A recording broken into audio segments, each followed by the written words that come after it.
Now you have an idea now of how you want 2025 to go. You've done your reflect and your refocus. You've thought about what you achieved and what progress you made in 24, and you've thought about what you want for the year ahead. Now it's time to think about what you need to do or do differently in order for that to happen, in order for 2025 to go how you want it to go. I'll take you through three things, I think, and we'll look at your decisions and thoughts in the first week of January in our coaching. All right, if you missed the group session, the first week's group session, because you're still on holiday or something, book a 20 and we'll do it one-on-one. For a different perspective, if you feel a bit frisky, consider booking one with me if you normally do your fortnightly with David, and vice versa if you normally do your fortnightly with me, or one with each of us or at the group. So the three things are your schedule for the year, coaching and you, and the triangle. Of course, the triangle. Let's start with the schedule. Right on page 6 of the fun sheet is a 2025 calendar on one page. I want you to use it to plan your year. For most of you, this is probably quite a new thing. It was for me when I first did it, because I've nicked this from my coach, Taki. Right, I would normally just head into a year without planning at this level at all and kind of let things unfold. And I think doing this, what I'm about to suggest, is a way of putting your rocks in the jar. Right? Do you remember that story? I'll tell it briefly, quickly. Right? You can find a longer version in the Tradies Toolbox, I think in the Getting Control video. And you can probably find it on YouTube as well. There's lots of them. It's not my analogy. It's Stephen Covey or somebody like that. Right? So there's a teacher at the front of a class. There's a teacher at the front of a class. He puts a large jar on the counter. He puts 5 or 6 large rocks in it, filling it to the top. He asks the students, is the jar full? And he says, but wait. And he gets a bag of small pebbles out from somewhere, pours them in. They go down in between the large rocks until no more will fit. And he says, what about now? Is it full now? And they say, no, because they're all onto him. And he says, well done. And he pulls out a bag of sand and in it goes. What about now? Yes, they say. No, he says. And he pulls out some beer and pours that in. And of course, that goes in between all the rocks and the pebbles and the sand. And what's the lesson? Well, there are 2 lessons, right? There's always room for beer, of course. But the other one is not that you have to get the rocks in first. If the jar's full of pebbles and sand and beer, there's no room for any rocks, right? So if you want the rocks in there, you need to get them in first before the pebbles and the sand fill the thing up. And that analogy is good for your business, isn't it? It's good for how business works. Your rocks, the things you need to do, your big jobs, the ones that will give you the business you want, are easily displaced by the daily hurly-burly, the emergencies, the fires you have to fight, the calls, the emails and the jobs and all that stuff.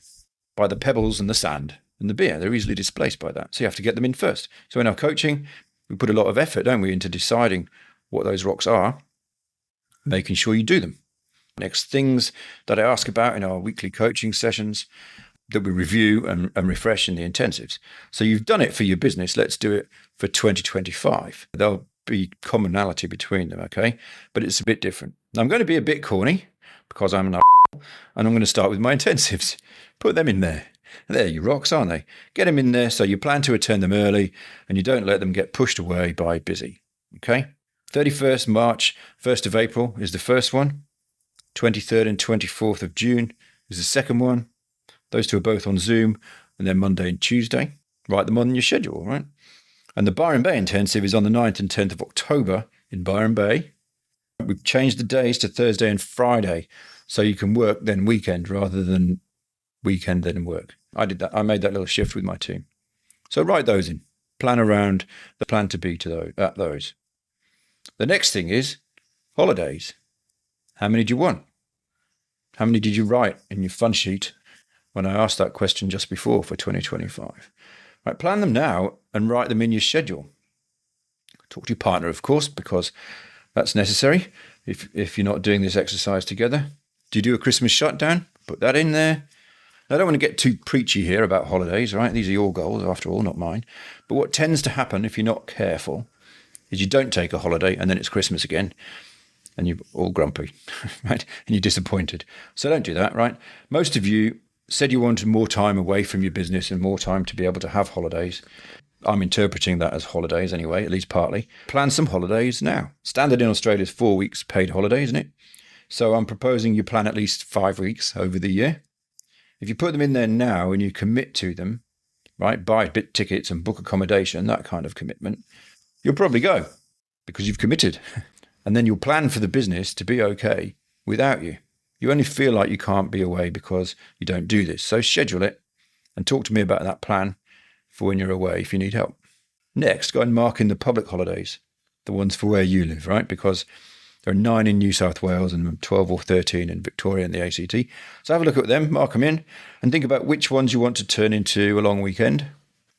Can you take an extra day or two onto any of them and go and do something nice? Do you take your birthday off? I'm going to do that this year. Some people do it. I've never done it. And this year I'm going.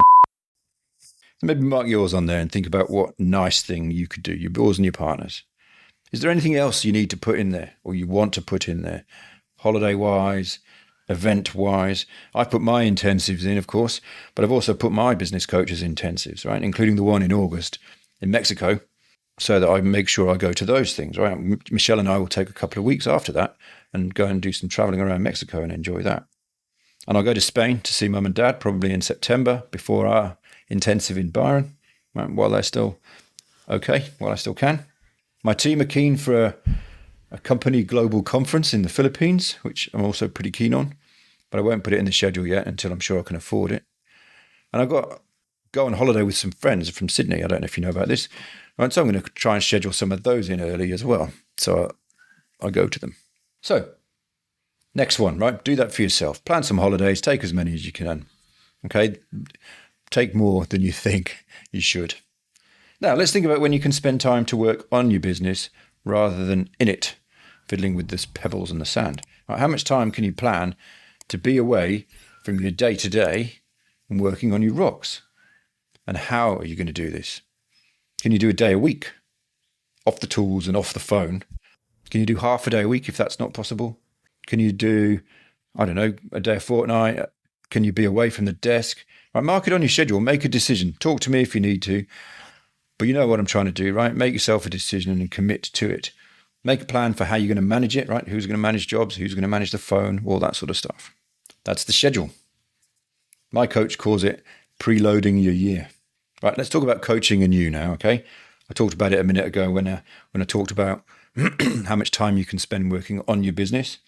Right? If you want the results for your business, you need to do the jobs in your strategy, which means making the time to do them and using the coaching to help you. You're on that journey. So have you been at both of those things this year?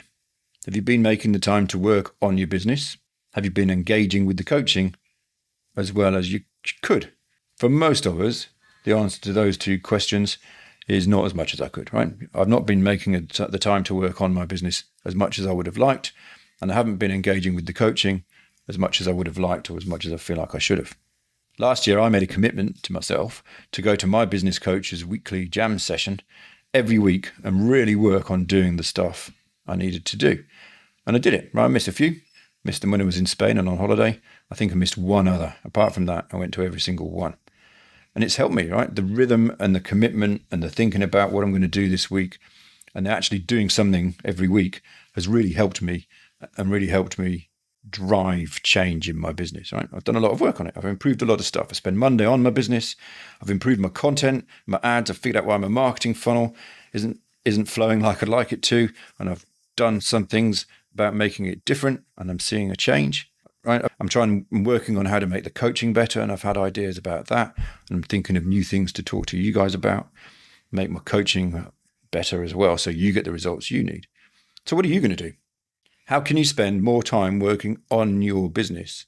How can you make more and better use of me and David and the group calls and the one-on-ones and the videos and the intensives? There's a lot of stuff available to you, you know, and the great danger for you, of course, is that the sand and the pebbles get in your jar first and fill it up, and you don't do that. So how can you do more of this work, right? And rather than letting it get displaced by that other stuff, right? It doesn't need you nearly as much as you think it does.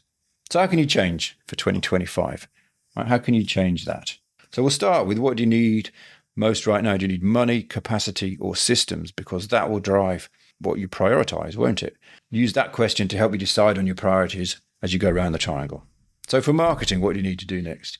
What's your right next marketing thing? Implementing one like a website or something. Or it could be making one of them work better. It could be putting more time into the calls. Remember the training in November on the building blocks? Watch that if you like. That will help you think of what you might need to do next, or refer back to your notes from that November intensive. Same for sales. What do you need to do next? Do you need to increase your price maybe? Do you need to work on follow-up? What's your right next sales thing? What will win you more of those leads at decent margins? Operations. How can you make your operations machine work better with less time from you? Right? With fewer defects, fewer mistakes, fewer callbacks, jobs more on time and on budget. What's your right next operations thing? Same for the back office. What's your next move there? And for you, what's your next move for yourself and for your team? A right next thing for each of the 6 areas around that triangle that will help you either make more money or give you more time or make things work better. Can you prioritize them? Which one should you do first and second, etc.? You can write them on your schedule or your fun sheet or both, and you can get started when you get back to work after your break.